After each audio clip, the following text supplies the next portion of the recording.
All right. Thanks everyone for joining us on time for today's Beyond My MBA webinar series. And again, on this Friday evening, we're having another illustrious alum.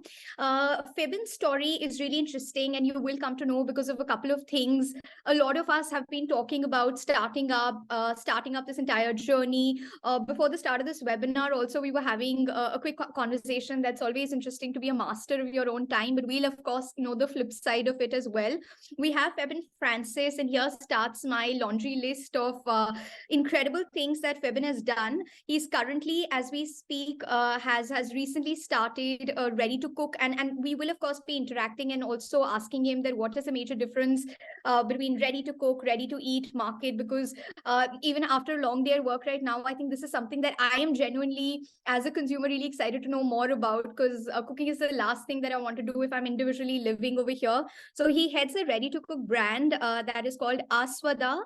Aswada is the swad, that taste that we're talking about. He started this in February this year, and it's a bootstrap startup. So a lot of learnings in terms of entrepreneurship that's going to be coming, especially in the B2B space. But that's not it. When we are looking at his career, there is this incredible career journey that Febin has passed. He has in-depth understanding of how sales, distribution channels, and operations work. He has a passion for excellence, which is clearly visible, but yet very humble.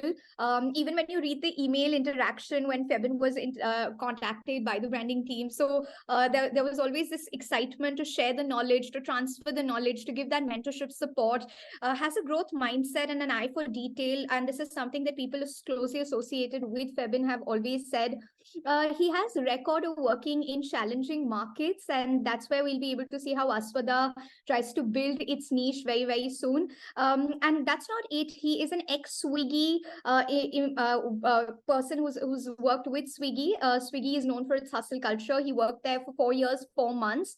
That's almost in the one internet minute generation, a huge tenure, looks like almost a decade. He was heading business for Hyderabad, Vizag, Vijayawada, and when he left Swiggy, he was a city business head managing a GMV of roughly 200 crores. So it's like already a phenomenal job that was being done at Swiggy. He managed a team of 50 hybrid, diverse group of people, and has been a Soil alum. Before Soil, also was a very dedicated L&T worker. He worked with L&T for 4 years in Hyderabad, did his BTech from the University of Calicut. And I think I can actually go on and on talking about, the other stints, the tenures that Febin has had to his kitty, which includes multiple of those opportunities, including how he worked with Lava International Limited. But I think I'll keep it short, and I will let Febin spearhead this entire discussion. There's a very structured discussion today. Please feel free to put your doubts in the doubts platform about entrepreneurship, because a lot of people who are currently either pursuing their PGDM programs or PGPM programs from the Soil, Gurgaon, and Manesar campuses respectively, they are always trying to figure out that, if we just do a normal job, we'll never be able to even own a house in Gurgaon or anywhere else. So being an entrepreneur becomes a journey that everyone considers. And before this, Febin was saying that, he's economically touched wood at a very comfortable zone in his career. And that's where we'll, of course, be digging in and knowing more about what led to that entire decision of making sure that now it was time to bid adieu to that incredible career record of being with organizations, building them, showing them how they could have scaled up, and being very performance driven. So over to you, Febin. We're really excited for this webinar. We're really excited to know more about your RTC brand, the Ready to Cook brand. And like I said, after a long day at work, a person like me who's alone would definitely love to know more about, how this frozen market space, or if it's not frozen market space, how this brand is operating. Because food is definitely on my mind on Friday evening post the webinar. That's where I'll be, figuring out how I want to probably spend the evening. So over to you. I'll let you spearhead. Really excited for this entire webinar. Hey, thanks, Neerja, for the lengthy introduction. I think you have covered one slide of my presentation about introduction. I think you very well captured it. Sure, I'll touch upon the RTC brand as well. And I think Soil has been so close to me. I keep coming back to Soil in some capacity or other. I'm really happy that I could join the young current batch, right? Give my understanding, my learnings, and then let's see how interactive and how useful this would be for each of us. I can imagine the people who have joined, what sacrifices you guys would have done. Friday night, 7 o'clock, I can imagine. I've been there. So I'll try and make it as useful and as helpful for you guys as possible. I'll start off with the presentation then. So the way I've structured this is like Nirja mentioned, broadly there'll be around 35 to 40 minutes of presentation. And then I would like to have more of Q&A.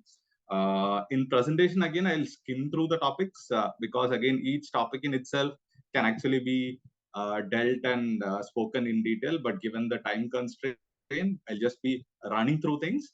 Wherever you guys feel there is merit and you are interested in knowing more, that can be covered in the Q&A session, right? Without much further ado, I'll just start off.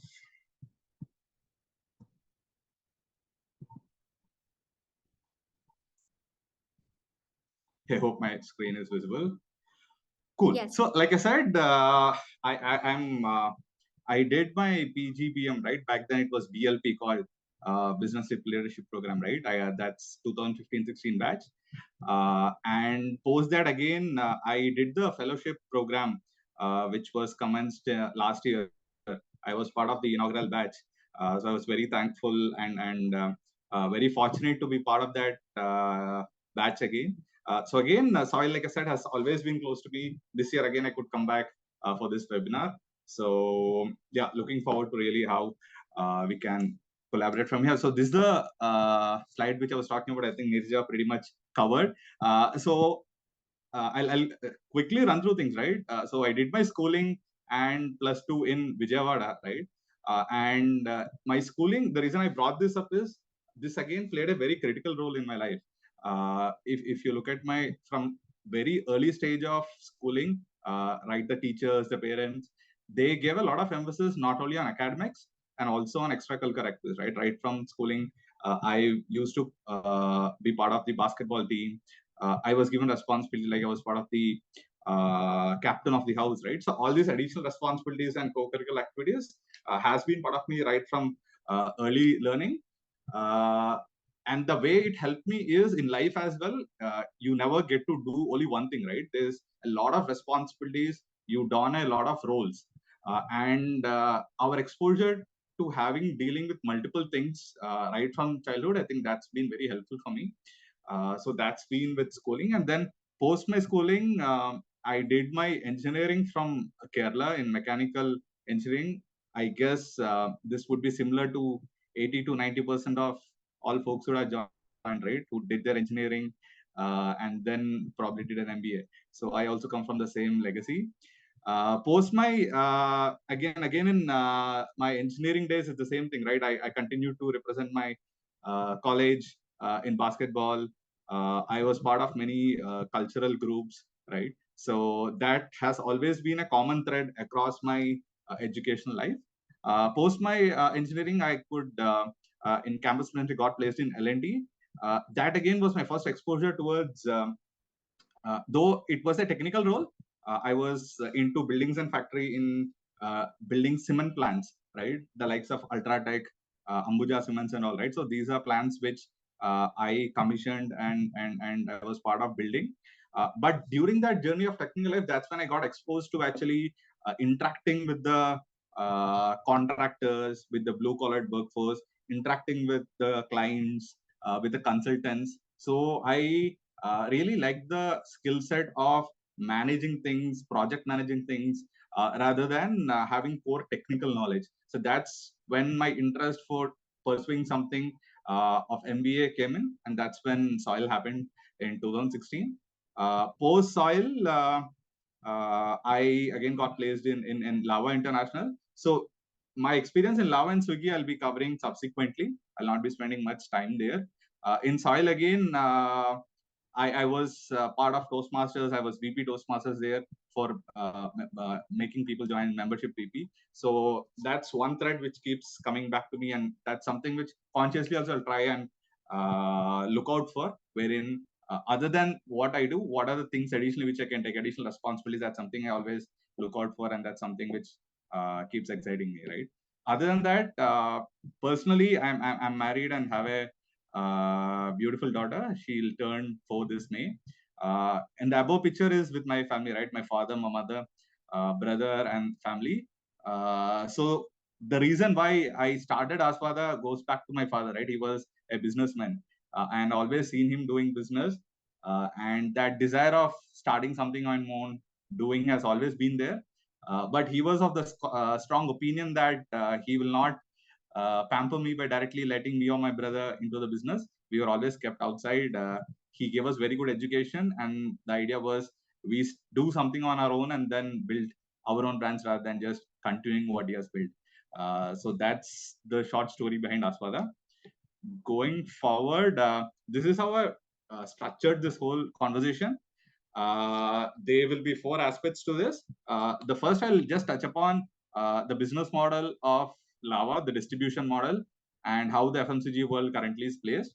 And then I'll just touch upon 2 problem statements which are faced in Lava.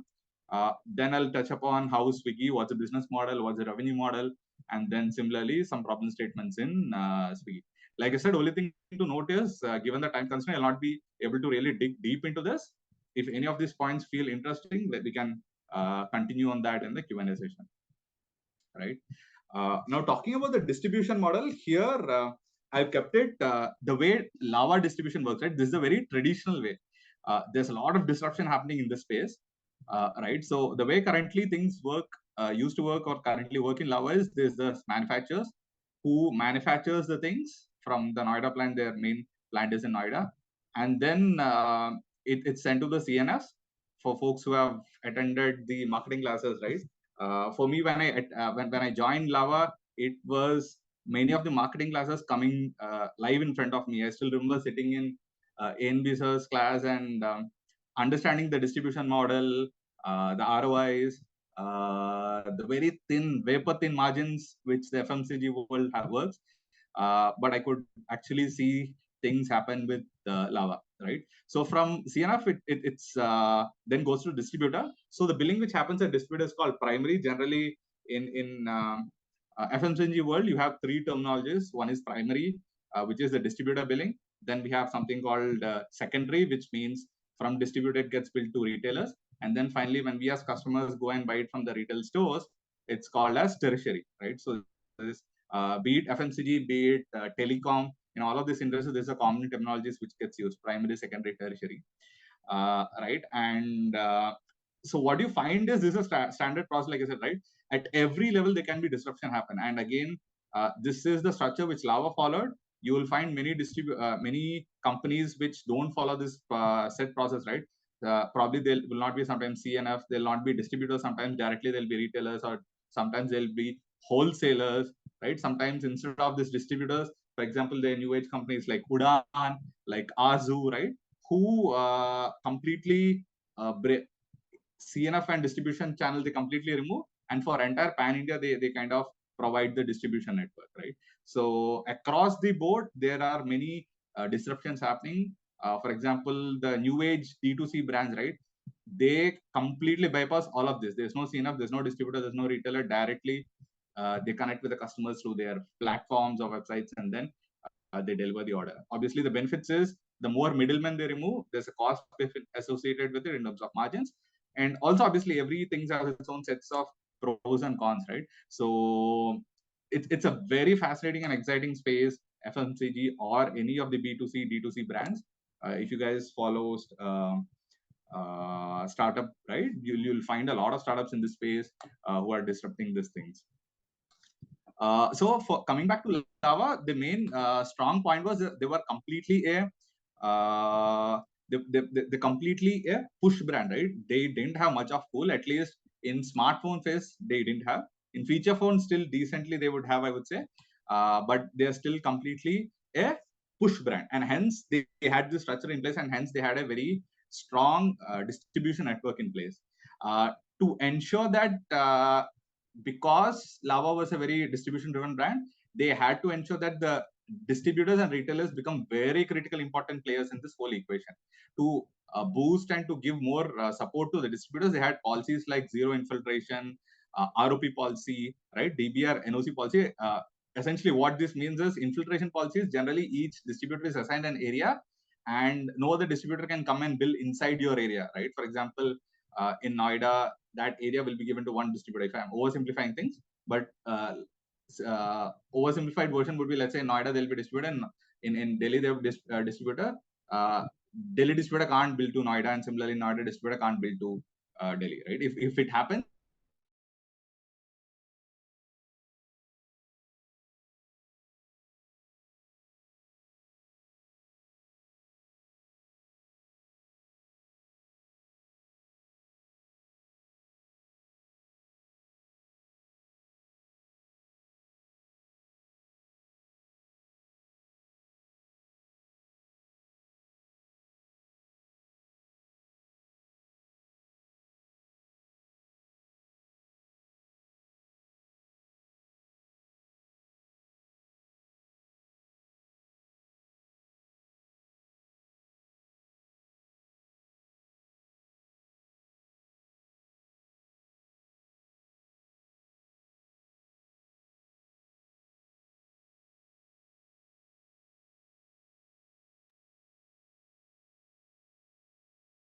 I think Fabian has just got logged off. We are just cross-checking that. I hope in the interim, all of you are trying to make sure that you are researching about Fabian's career. So he is having this current journey as an entrepreneur, but he was just going back and he was trying to tell us about how Lava is a push brand and how they're having a strong distribution channel.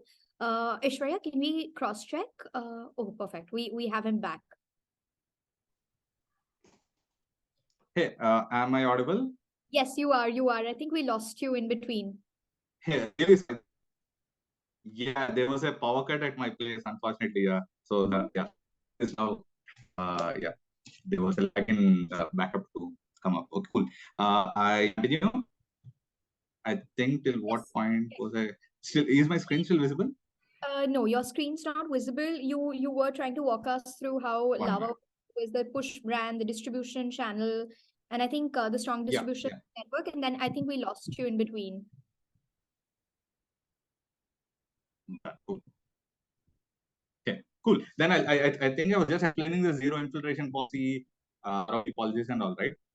Yeah. So lastly, they had policies in place, strong process and policies which then enable the distributors and retailers to perform really well. Go in meeting, they have the distributors, right? 150 this incentive, they didn't get this scheme. There'll always be that cribbing, right? To eliminate that entire process, they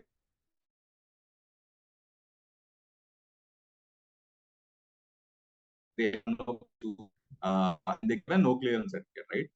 And responsibility of distributor to go behind the distributor and ensure that there's no pending with him. So that was a very, very good policy which was widely recognized.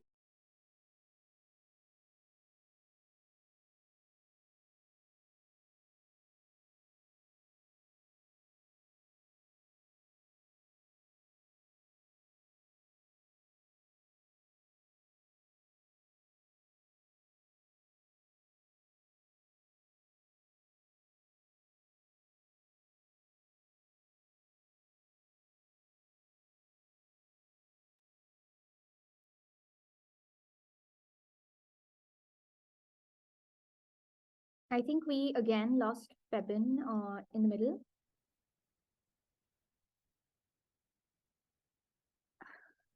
Anonymous attendees like not it again. Yeah, I think it was going in a flow and we were trying to, yeah, we have Fabian back. Yes. Hey, sorry for that again. No worries, no worries. I think our attendees are really loving your session. So they were like, oh God, we missed you again. 1 minute, yeah.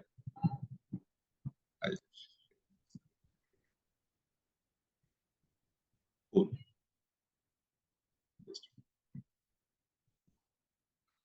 Right. So I'll probably okay. I think you guys got a sense of this, right? Distribution was a very strong point for Lava, and they, because it was a very distribution heavy brand, they focused a lot on distributors and retailers, and they had incentives, they had policies, they had schemes in place which were lucrative for these two stakeholders. But in the whole process, what happened was customer kind of took a backseat.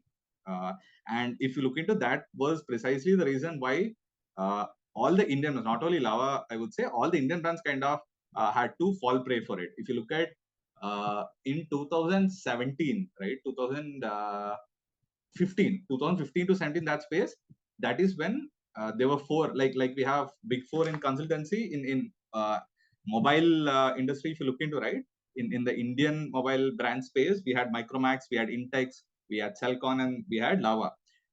Collectively, these four brands had more than 52% of market share. At that point of time, there was no Chinese brands, right?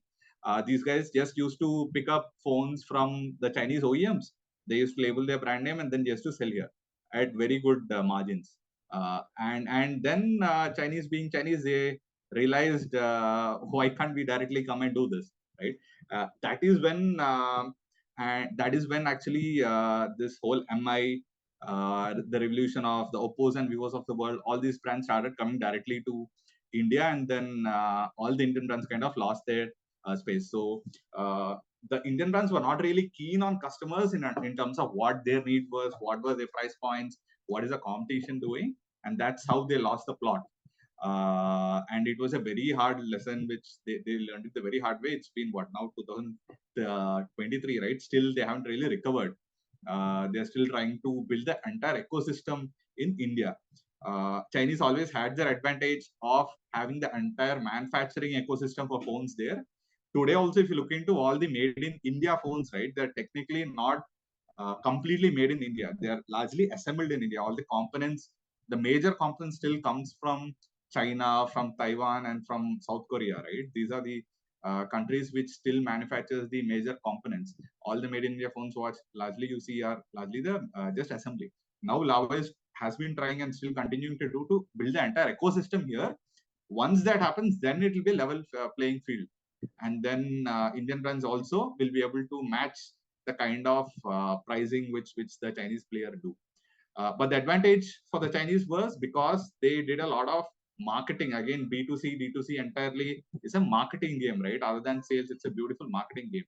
So they could really push their brands and create that pull in the market, where customers came and asked in retailers, ki, mere ko ye chahiye. I want Oppo, I want Vivo, I want MI, stuff like that, right? I'll quickly move in. I think we are running short of time. So broadly, if I were to look into the problem statements which I had, right? The problem statement one was, as a distribution manager, largely, if you remember the primary, secondary, tertiary, which I spoke about, right? For distribution manager in Lava, the major job was to get the primary piece and the secondary piece in place, which is I need to ensure that the distributor bills as per what is required, and he gives the stock to the retailers, right?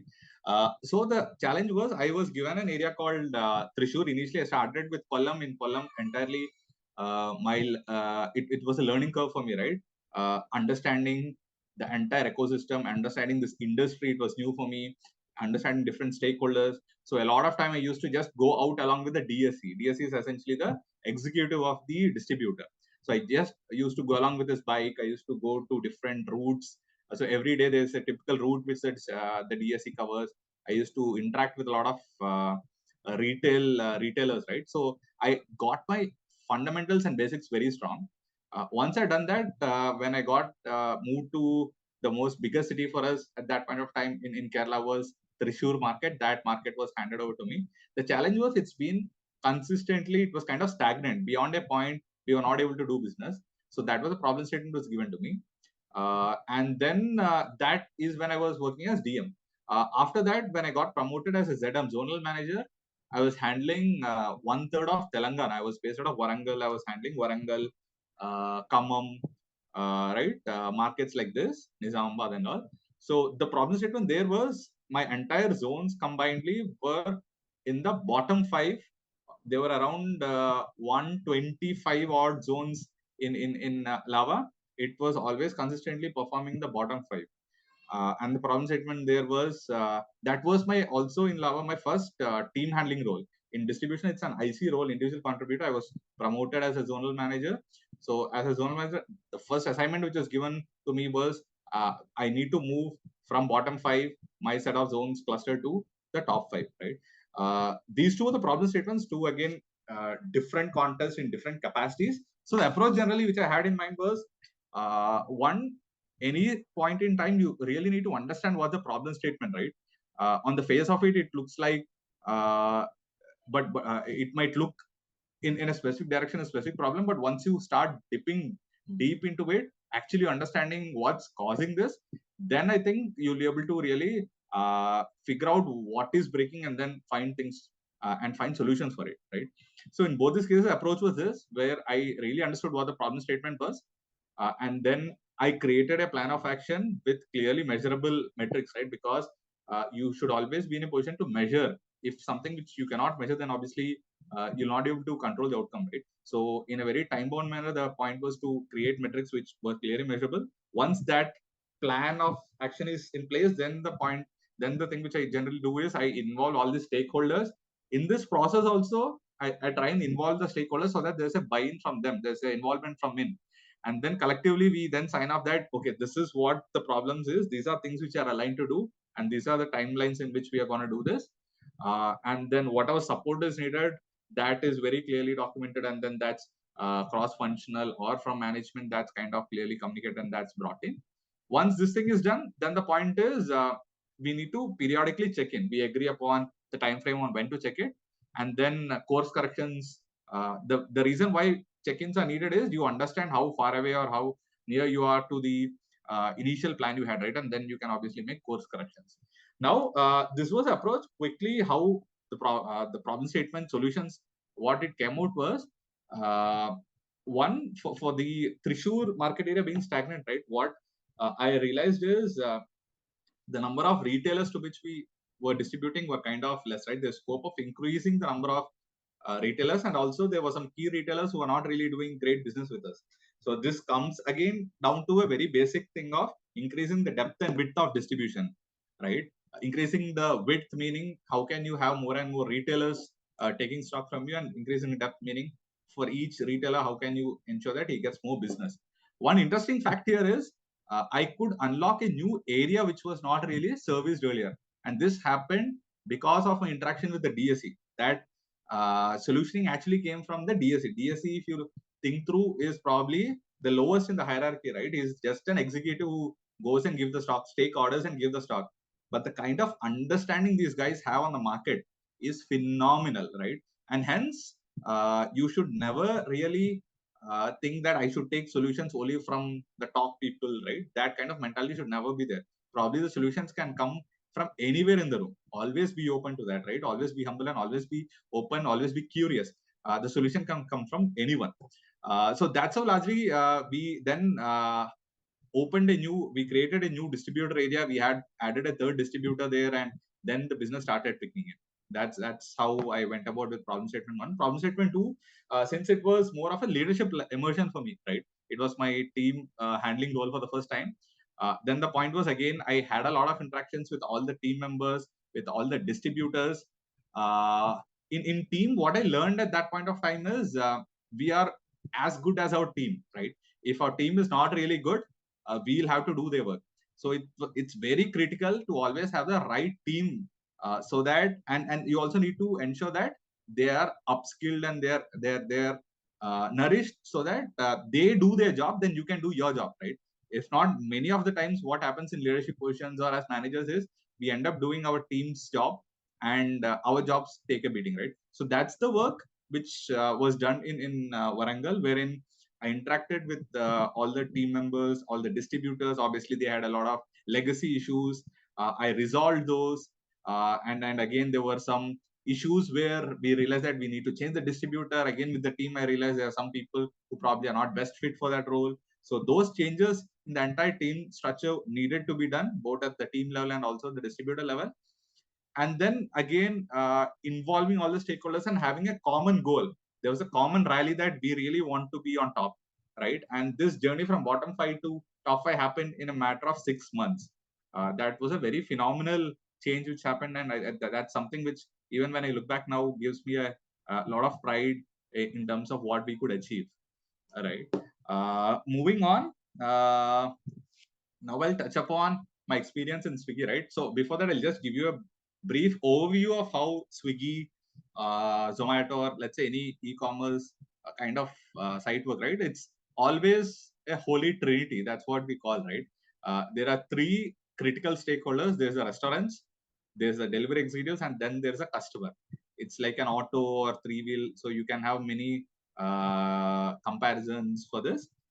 Any of this stakeholder is unhappy or is not really looked into and supported or fulfilled, the entire ecosystem breaks. It's a very complex thing, but when we use the app, we get things within 10 minutes, 15 minutes. It's just the ease of use we do. But actually, if you want to execute it, it's a very tough thing. We need to nail all these three critical stakeholders to the dot, to the point, right? You cannot really leave any of these, and many a times there would be a point of conflict between these stakeholders, right? Restaurants and delivery executives. They sometimes happens fights at restaurants. Customers and delivery executives, I'm sure you would have read in news, right? Sometimes all kinds of issues happen. So it's a very delicate ecosystem of all three people, all three stakeholders, but it's very critical, right? From a revenue model, if you look into how this essentially works is, so from restaurants, generally, we charge a commission, right? X percentage, let's say 10, 20, X percentage of commission gets charged. That's a major chunk of revenue which comes in. And then if you would have used, I'm sure all of you would have used Swiggy, Zomato and all, right? So there is something called ads in Google also. If you just check, sometimes in listing, some things are shown on top, right? So that's called ads. So there's monetization which happens wherein we charge money in terms of advertisement from restaurants. From restaurant standpoint, that's largely the two revenue streams. From delivery executive, not much revenue generally gets generated. It's the cost element in the P&L. How can we optimize or how can we increase efficiency of the delivery executives? If a delivery executive is doing one order and is ideal half the time, how can we ensure that we can utilize him the time he's ideal? That's the whole game in delivery executive space. Of how can we increase the efficiency of the delivery executive and hence the output increases? How can we get more, right? From the customer standpoint, again, from a revenue standpoint, it's largely two things, right? One, we charge delivery fees, which again, compared to what service we provide, is a very nominal thing. And then there's a subscription models. Swiggy has Swiggy One, Zomato has Zomato Gold, services like that, right? This is a subscription-based model wherein against the revenue. So largely these revenue streams are this. From a P&L standpoint, I think like any other startup, it's still on path to profitability. At least when I left, I think from a unit economics level, we were making money. But I think we were probably 6 months or close to a year away from EBITDA level profitability, right? This again, my experience in Swiggy has been phenomenal, right? One of the best things which I love about Soil was the capstone session which we have. I'm not sure if that is still there. So this was like a real time capstone for me. When I launched Trivandrum, I could actually do things to increase the number of users used to transact. There were things in my control which I could play around with, and I could see the change.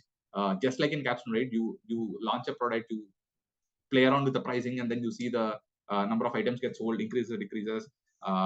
You mess up with pricing, and then your P&L kind of goes for it. Also, all of this was live action for me in Swiggy, and the customer obsession in Swiggy is phenomenal, man. That's where I think that's one thing which I should give it, right? They are point black on what the customer backward thinking. You can pretty much see anything in if you look into the entire Swiggy app, right? As a customer, the many things you design unconsciously, you'll not know that's designed in a way for you so that you're hooked into it, right? They know exactly what you want and then they show that to you. So any step you do, that's actually customer backward. So that's in short about the business model, revenue model. I'll then move on to the problem statements in Swiggy. So when I joined in as city head for Trivandrum, I launched Trivandrum. So back then, if you remember, there was a brand called Uber Eats, right? Uber's food delivery unit was Uber Eats. So Uber Eats are already launched in Trivandrum. It was 6 months already into the launch, and we kind of were challengers there. Then the problem statement was, how can we launch in the city? And if you look into Trivandrum specifically, it's a kind of very what do you say, orthodox kind of city, right? Wherein the people are kind of slightly old-fashioned way.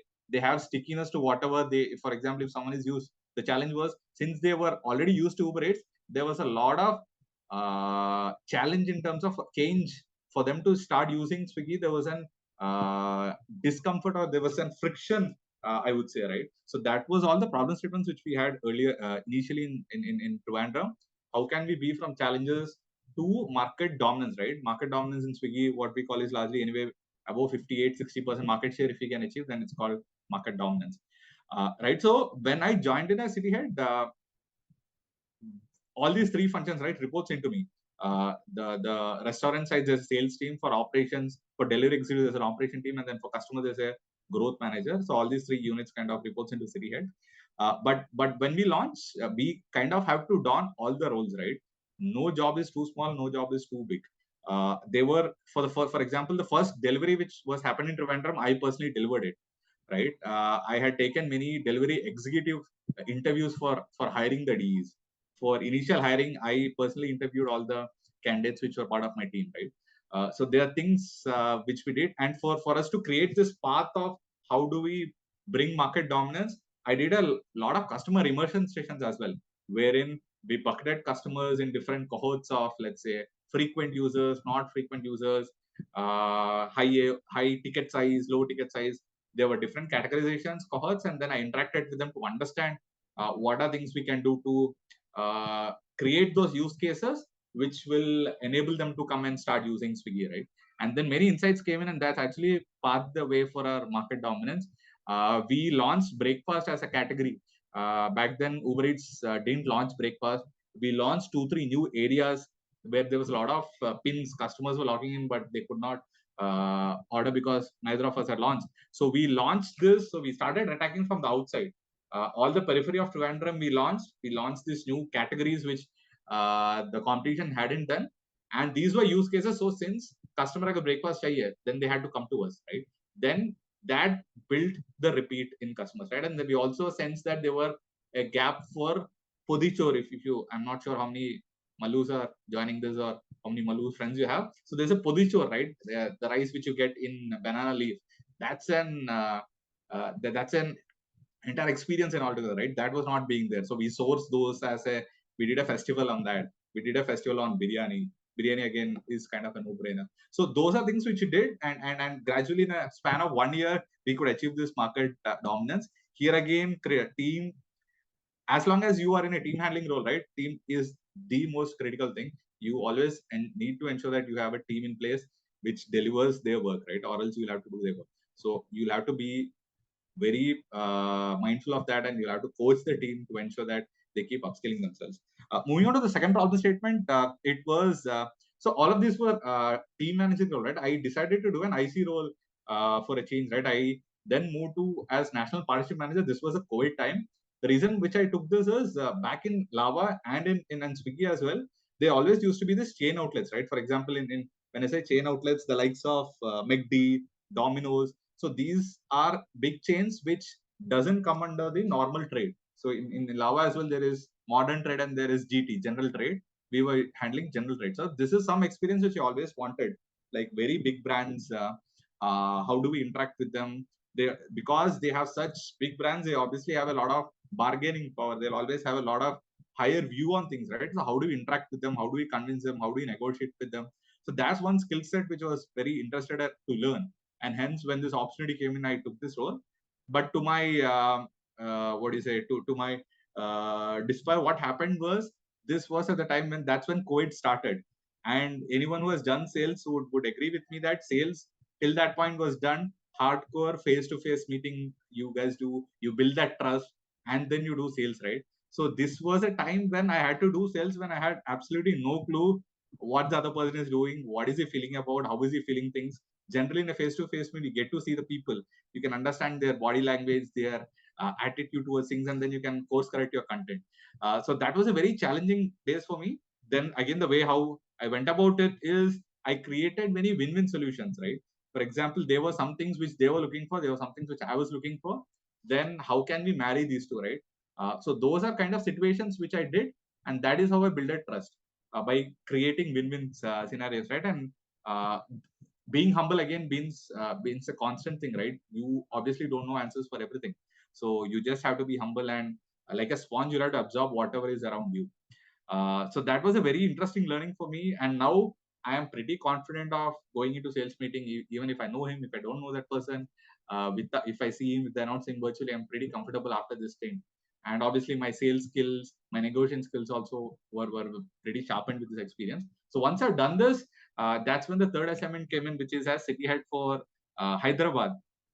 Hyderabad is the second biggest city for Swiggy. It's the Swiggy fortress, right? If you look into Swiggy market share, largely Bangalore, Hyderabad, and Chennai. These three cities are the markets where we cannot afford to lose our market share, because these are like our fortress, right? We need to have 58, 60 kind of market share. We used to have that. What happened was, before I joined in, the market share was eroding. We are kind of hit 50% market share. Then I was then kind of brought into how can we kind of increase it again and make it SVK for us, right? Here again, building the team was very critical. Few things specifically which I did separately was, what I realized was there was a lot of set of outlets which are exclusive to competition on Zomato, right? So we created a separate chart to break those exclusivities. There are many brands which were not available with us. Those that again goes back to the holy trinity, right? There were some critical restaurants which are not with us, which the restaurants wanted, and hence all solutioning goes back to that holy trinity. So then we created a very clear path of action in place, wherein how do we go and crack these accounts. Again, to crack these accounts is not easy, right? Because competition has been exclusive. They give something in more for us, and how can we provide them? Given again, there's a lot of focus on P&L. It's not like we have infinite budgets to give them whatever they ask for. So we have to be very innovative. We have to be very top of a game in terms of creating win-win. Probably it may not be financial in nature, but there are other things which we can do which kind of ensures that they are happy, we are happy, right? So those kind of things we did, and again we could tear around the market in a span of close to 5 to 6 months. We could again increase our market share to 55, and by the time I left Swiggy, we were again in that range of 58% market share. So broadly, that's been my experience in Swiggy, and yeah, I think I'm pretty much okay. I'll recap things then for people who have been busy or who have been kind of dozed off. It's okay, just listen to this one slide and then you will be kind of so these are skill sets, or these are life hacks which work for me, right? And if you would have noticed, these are things which kind of help me in the solutioning of the problem statements also we had. So these are things which I would recommend, which has helped for me. I hope it's helpful for you, right? So always be humble, always be a keen listener. I'm not sure how many of you guys would observe. I'm sure Anil sir, for me, comes across as an extremely keen listener, right? The kind of listening he has, right, to all the problem statements, it's phenomenal. So always be a very keen listener, observe things what's surrounding you. For example, many of you might want to start things up, right? Startup ideas, problem statements also can be seen if you are a keen observer. Wherever things are broken, that's where you need solutioning. So that's one. And always be curious, right? You need to question everything. You need to understand why things are like that. Learning is a continuous process. It's not like after you've done this PGPM or PGDM, it doesn't end there, right? It's a continuous process. Always keep doing that, and always have a solution mindset. Problems will be thrown at you. Life is not perfect, world is not perfect, right? Rather than cribbing about the problem, we all know it's a problem. How can we solve it, right? Try having some solutions to it rather than just pointing out the problem, because that pretty much anyone can do, right? It takes special courage to think, go one step ahead and think what is the solution possible for that, right? Always go with solutions. And no job is too small or big, right?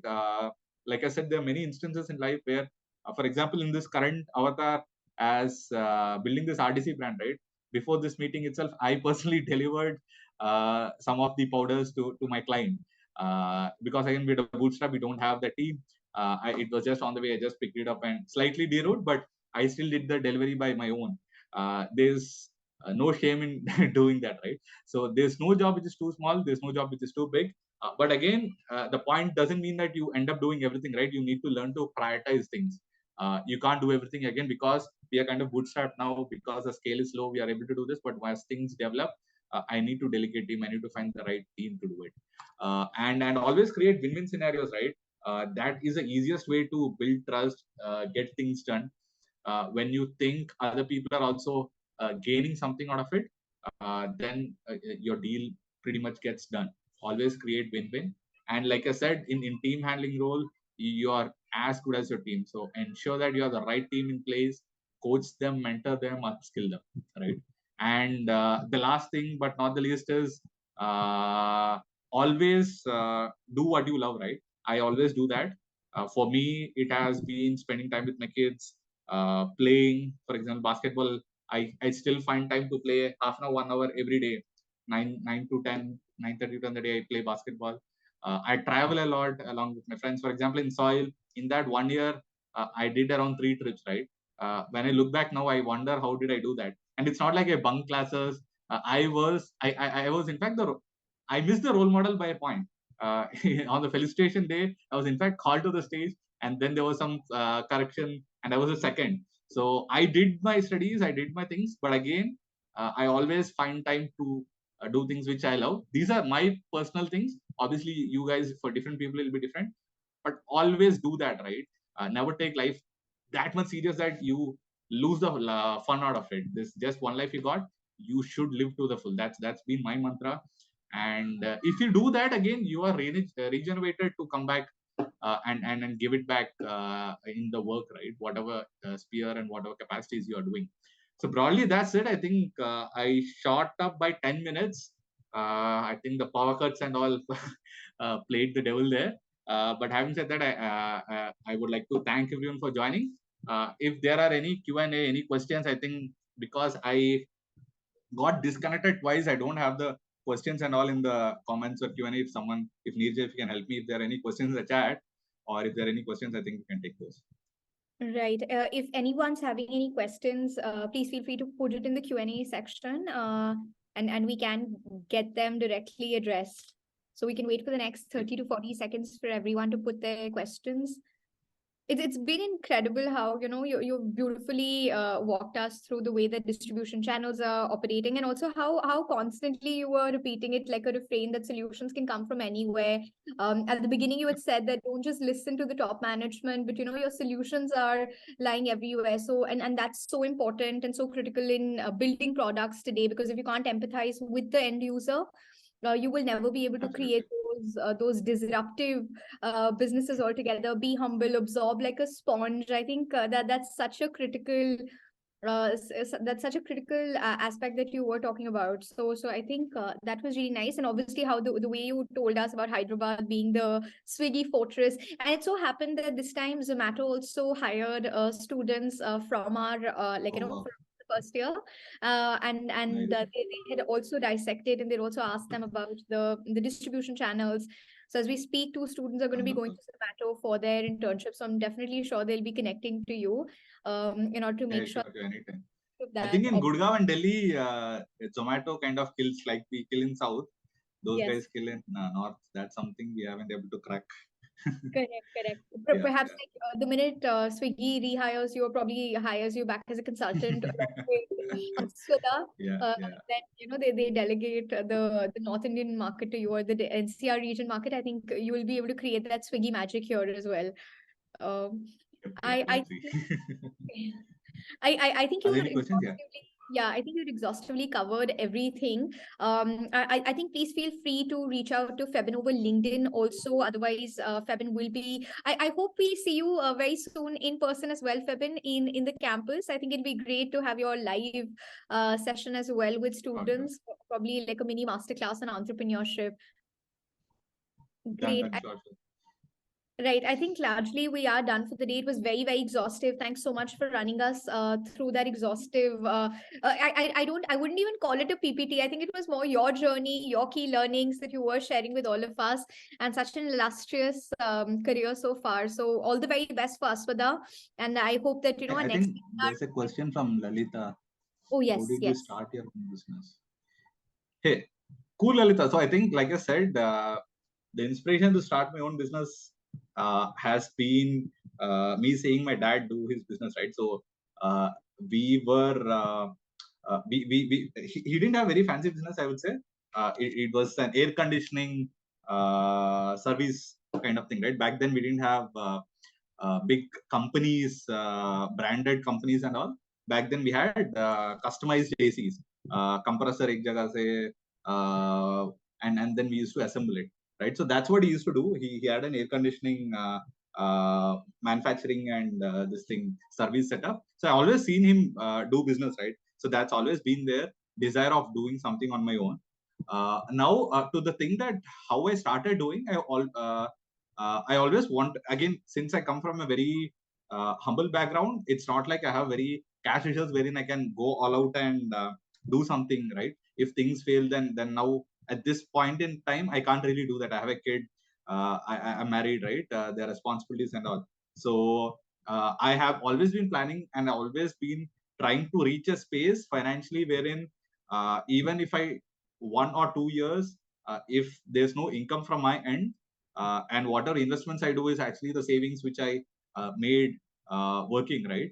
And then that is when actually I can go out and try doing something my own, right? So that was the first point wherein I built that reserves, I built that financial independence in place, wherein a year or two for me without salary I can touch wood survive, right? My wife obviously is working, so that's one revenue stream, right? So other than that, so that is one. Now coming to exactly what to do, right? Once I was clear, I always was clear that I wanted to do something on my own. The thing was then what to do, right? So since I spent 4.5 years in this food industry, I keep interacting with a lot of restaurant partners, and I always see the kind of problem statements which they had. So one of the problem statements which I always seen is currently in this COVID world that kind of manifested more was there's a lot of manpower shortage issues, right? And a lot of for example, in the current day restaurants, a lot of dependency on chef and manpower was coming out as a problem statement. So if we can have solutions which will reduce the dependency on the chef, if it reduce the dependency on the manpower and give you consistent taste, then that's something which restaurants, the horeca is what we call in F&B world, the hotels, restaurants, or catering people, all these three parties will really like to have it and pounce on it, right? That is so that problem statement has always been there. And then I then interacted, I kind of took sabbatical from Swiggy in December. For December, January, 2 months, I was interacting with a lot more close friends of mine, close restaurant partners who I shared a rapport and all. And then with one of the restaurant partners, we kind of decided, he also had a common vision that yeah, problem statement here, which we need to solve. He had that expertise of creating those products as well. I had the expertise of doing the sales, marketing, building the teams, building businesses. So that's how we kind of collaborated, and then we decided to start this RDC brand. So ready to cook brand. So it's in a powder format. It's not frozen, by the way. Yeah, frozen may, no matter how much the brands promote this, no preservatives and all, there still would be some chemical. And right, whenever you taste it, also you'll kind of feel that metallic kind of taste that kind of leaves, right? So we wanted to create something in powder state because we wanted to stay in powder state. You get natural shelf life. Once you make it retard or gravy type, when you make it, there's a lot of shelf. For getting the shelf life, you'll have to add a lot of artificial things into it, chemicals, stabilizers, and all to ensure the shelf life is built. So we wanted to create a powder base because the natural shelf life rega, it will be preservative free, it will be a very good to consume, and that's how the whole thing started, and that's how the brand got created. I hope that answers later. Yes, I think that also answers the second question that Lalita had asked, that, what was the main reason for you to start this startup? I think you covered that as well. Yeah. Yeah, Lalita's thanking you. Yeah, please. Hi, everyone, please call me Fevin. I'm too old to be called sir. I'm not that old. and in Swiggy, that's the beauty, right? You don't have this hierarchy at all. When I was in L&T, that was completely different. Swiggy and L&T and Swiggy, if I were to compare from an organization standpoint, there are two north and south pole. One is hierarchical, bureaucratic. In Swiggy, there's no hierarchy. I can directly call up the CEO as well. Harsha, Nandan, all these guys. It's merit based, merit of your idea, merit of your discussion which you have, not really what designation you come from, what degree you come from. It's the merit of the conversation. So yeah, please, in short, call me Fevin. Any other question, guys? how has a education from soil contribute towards your journey? Anonymous. Cool. Whoever that anonymous person is. See, I think if you go back to uh, the recap slide which I said, right? Soil has helped in two ways, right? One, all the problem statements, answers definitely goes back and lies in the things which you guys cover, right? You cover a sea of things. And for example, for me specifically, it's been sales and marketing. If I were to go back to the problem of in Thrissur, how can increase the sales were stagnant. If you look at Ansoff metrics, right? Market penetration, so that is what essentially I did. I created new market. There was one area which was not being served. I went ahead, found a distributor there, launched it. So all the learnings which you have, that's something practicality. How do you apply it depending on which stream you choose, which role you specialize in? The answers pretty much will be there in the things which you learn. And the second thing is, I think if you look into the things which I showed, right, in terms of recap, half the values you will find it in Swiggy. Whenever you get time, just go and search Swiggy values. Many of things you will find these are Swiggy values. Similarly, if you go to Lava, you'll find Swiggy values. So similarly, I think in soil has this very strong value proposition which it creates in people, right? In terms of discipline, in terms of building that humbleness, building that sense of curiosity, questioning things, right? I think that is something which was there in me, but I think it kind of increased further. And soil has given me that courage and confidence to actually question things, learn things. I think these are two ways in enhancing my value system, which no book can teach you, right? That's something which can only be nourished by the environment which is created. I think soil in that way has been really helpful in the kind of faculty and kind of structures that is there in place. And second, obviously, in terms of the technical things which you learn, the basics which you learn, they keep coming back. I hope I answered. How important is to have an open mindset for whatever opportunity comes our way? Okay, I think this is more of a philosophical question. Hey, see, I think you always need to have open mind. My personal view, right? This you should always have an open mind to understand what opportunity is coming, and then you obviously need to assess it whether it's suitable for you from different angles, right? Depending on what the opportunity is, you can apply different frameworks. But like I said, that opportunity can come from anyone. For example, this Aswada which I started has come because I was, like I said, I started with one of my restaurant partners, right? So that opportunity came from him because I was open to it.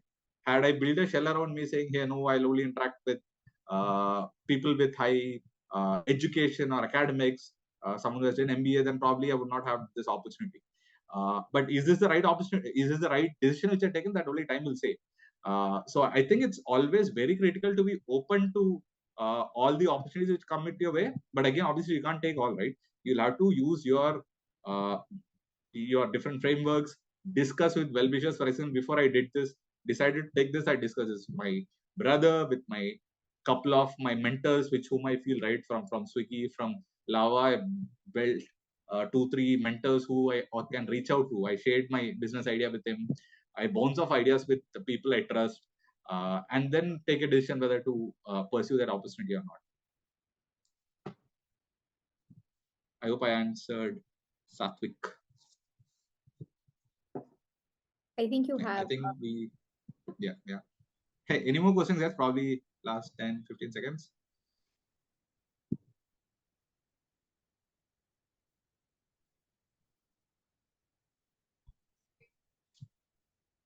All right, everyone, please feel free if you have any questions to touch base and connect with on LinkedIn. Please feel free to make sure that you have that questioning mindset, and let's just wish Febin together very great prosperity and good luck for Aswada, and hope to see you in person very soon in the campus.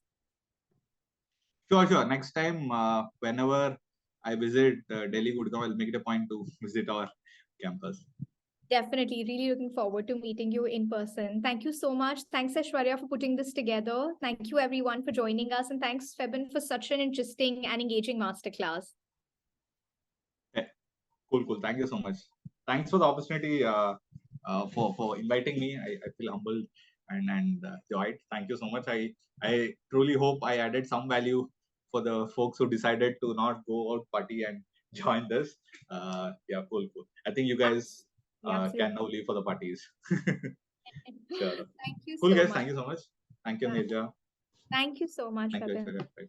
Bye. Bye.